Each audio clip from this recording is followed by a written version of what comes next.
Hey guys, welcome back to my channel. It's your girl Tamkin Spice, and I do videos about tools and tech for body and beauty. So if you like finding out about the newest technologies and trends and actually new equipment that's coming out for your beautification, consider subscribing to this channel and turn on your notification button if you want to be notified of my videos that I post every single week. So without further ado, I want to get started because today we're going to be talking about how to choose your injector and your procedure doctor when you've decided to go forward with some type of cosmetic procedure. Let's get started.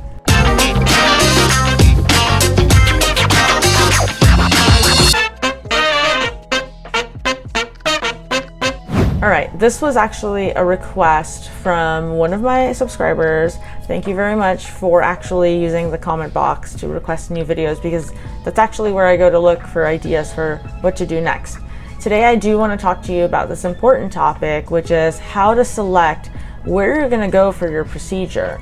And I'm only going to share my personal recommendations because, you know, disclaimer, I'm not a doctor. I can't give you any medical advice, but what I can do is I can share my personal experiences and the lessons I've learned from some of the mistakes that I've made. And hopefully that's helpful for you. So I'm just going to talk about a few things that, you know, I believe you need to consider before choosing a plastic surgeon or a doctor that's going to be doing any kind of body modification or facial modification for you. I have personally been to 5 different doctors for different procedures, some of which I'm extremely happy with and I'm still seeing, and some of which I consider to be a mistake and I ended up with complications or botched. Whether it was the doctor's fault or my fault, I am going to talk about that in this video. So let's go procedure by procedure. So first of all, I get Botox and fillers on a regular basis. I top off my Botox anywhere between 4 and 6 month intervals. So right now I've been able to hold about a 6-month interval for my Botox. I've been going twice a year to get topped off. I do go before events as well, just because I want to look very fresh and relaxed, and I don't really want too much expression. You know, if I feel upset, I don't want anyone to know that I'm upset, because, you know, I can't really frown. I'm just frozen. And when I first decided to start getting injectables, honestly, it was right at the beginning of the pandemic. You know, I never thought about doing anything to improve my facial contour or, you know, prevent some dynamic wrinkles. So the way I went about choosing that doctor was actually I went on Yelp.com and searched for, you know, doctors that were doing the same procedures that I was looking for, which was honestly at the time just under eye fillers. I hadn't considered Botox yet. And I searched and I searched and I searched, you know, within 50 miles of my area, because I was willing to drive to go to a good doctor. And the first doctor I went to for injectables was Dr. Michael Zadeh. By the way, I'm going to link everybody's information below and all the stuff I'm using. And when I went to Dr. Z, it was honestly a really, really great kind of like luxury experience.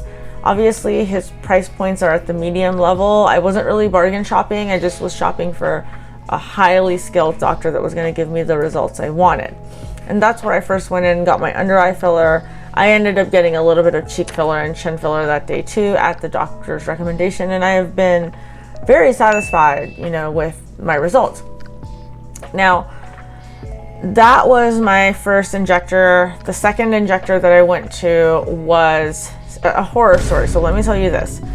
I realized how much injectables was going to cost me, so I started looking on Groupon, and I started seeing that folks were offering like $6 per unit on Botox, and I was thinking, well, you know, since I know what I want now, maybe I can go find something a little bit cheaper, maybe somewhere a little closer, because, you know, I live in the Pasadena area. If I'm going to drive to Sherman Oaks, that's like an hour to an hour and 20-minute drive for me to be able to just go get Botox. So I did go to another spot down the street. I don't want to mention them because it's going to be a bad review, but I went in and I just got bad vibes right away. I walked in, the staff was unprofessional, they were poorly dressed. I hate to say it, but when I walk into Dr. Zadeh's office, everybody looks immaculate. When Alicia greets me, she is put together. And I don't want it to be about that, but it kind of is a little bit, right? You want to walk in and you want to see, like, hey, we work here, we are being taken care of by Dr. Zadeh, and this is what is going on right now. And it is on fleek is how I can describe my girl Alicia. So seeing all of that gave me a really, really good impression, and it gave me the confidence that Dr. Zadeh was, like hooking his own employees up with procedures and making them look absolutely natural and fabulous and just refreshed.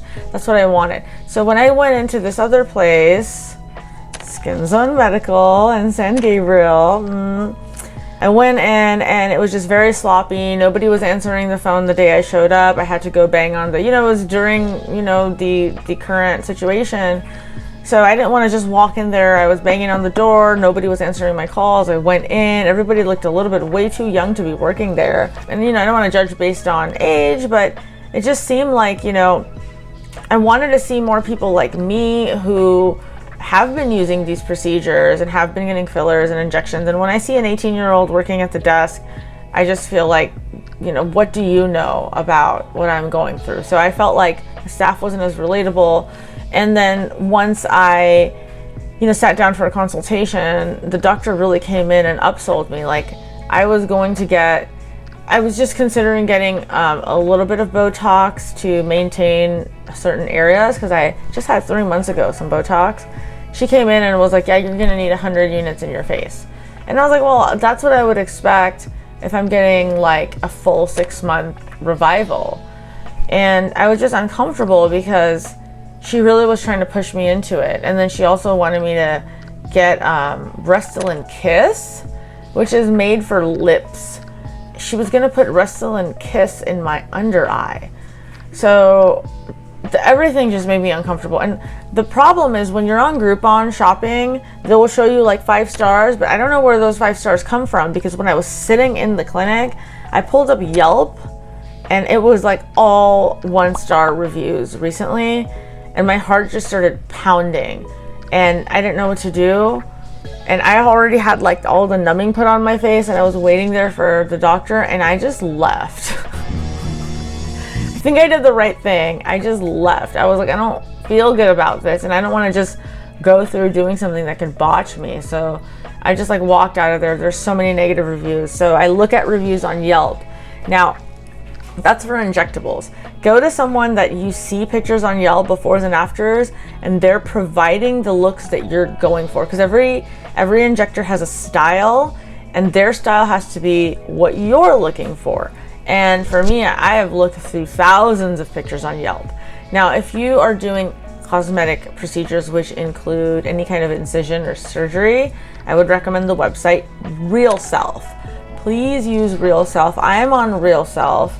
I think my name is Chasing Perfect or something like that. I use Real Self to do extensive, obsessive research on any procedure I'm going to get. So I have used Real Self to get my BBL. I have used Real Self to get my tummy tuck. I've used Real Self to get body tight.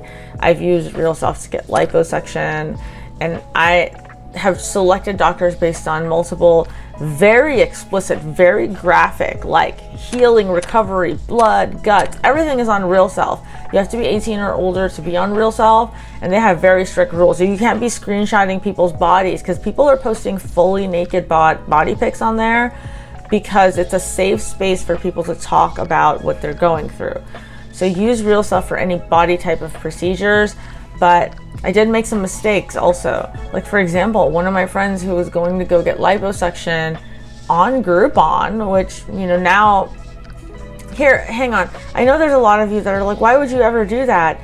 You guys have to understand that people are in different places financially, mentally, emotionally, and like also knowledge-wise. There are folks out there that don't have the information that they need to understand what type of research that they should be doing. They are maybe mostly spending their time on Groupon and just see something, and of course Groupon advertises like 5 stars, which they don't understand where are those 5 stars coming from, what algorithm is showing what reviews. So, if you're thinking about someone that's in their 50s and 60s, they're not going to understand. They're not going to know, especially if it's the first time they're getting something done. So be kind when you hear about these kind of stories and just take it as a lesson, learn and move on. And that's why I would recommend that if you've never gotten something done before, take a friend who has. If you have friends that recommend someone, recommendation is some of the best ways to find really good doctors for, you know, anything, starting from injectables going all the way to major constructive surgery. And the last thing I was going to say is when you come to, you know, shopping for getting any kind of work done via a machine, and this is where I'm talking about lasers, emsculpt, you know, COOLSCULPTING, any of those machines that are going to be using technology versus a plastic surgeon's, you know, kind of expertise, go to someone that has more variety available. So, you know, for example, my laser hair removal, I went to several different places until I found one that actually had 4 or 5 different laser hair removal devices at their disposal. So I was actually able to choose one, and I found one that worked for me that wasn't available anywhere else. So that's another thing to consider if you're going to be doing something like laser hair removal, ab sculpting, any non-surgical procedures where there's a machine involved. So definitely consider the variety of machines that are available. So I understand that this may not be all the information because ultimately choosing a doctor is really hard. The last bit of information that I do want to tell you is get multiple consultations if you can afford it. These days, I do see doctors are charging $100 to $250 kind of like deposit for you to come do a consultation. And, you know, once you have your consultation, the doctor will use that $100, $250 towards whatever procedure you do. But at the end of the day, ask them, you know, let's say like you're going in for a consultation and it's $100, ask them, hey, if I go in for this consultation and I don't feel comfortable or choose to go somewhere else, will I get my $100 back? Because I just feel like that's unfair. And you'd be surprised, most places will give you the $100 back if you end up not using that doctor or that facility to do it. So shop around. Don't make a decision based on like just seeing one person and getting one opinion. Another thing I would say, now that the pandemic's easing up a little bit, take your friend with you, you know, go with someone that could like help vibe it out for you. Obviously the decision's going to be yours, but it also helps you feel more comfortable when you take someone that, you know, either understands, you know, or has had something done, or can just come hold your hand in a time of kind of nerve-wracking stress. So those are the pieces of advice I have for you. Please feel free to comment below if you have more questions that you'd like me to answer. I do check all my comments and try to respond to every single one of them. If it's a new comment, please remember, create a new comment versus replying to somebody else's comment, because it's really hard for me to dig and find those comments where you've replied to somebody else. So if you have a question for me, just leave a new comment and I will check every single comment and respond, as long as you're kind and courteous and not being rude. Okay? I'm a person. I'm just here to help you and share my experiences with you. And if you like that, remember, please like and subscribe to this video, and I will continue to roll out content once a week or twice a week or more for you guys. And also, if you have more ideas for things you want to hear about from me or things you want me to try out, let me know in the comments below. And have a wonderful day. I hope you achieve all the goals that you've set forth for yourself. And I'll see you again on the next video. Bye.